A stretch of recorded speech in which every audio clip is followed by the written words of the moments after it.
Okay, so we are here at Charlie Elliott, Always On Point LLC, Covington, Georgia.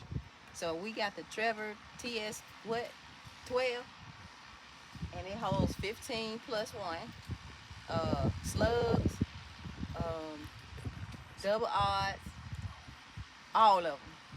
And so what happens is I'm gonna put five in each. It holds 15, so I'm gonna put five in each magazine.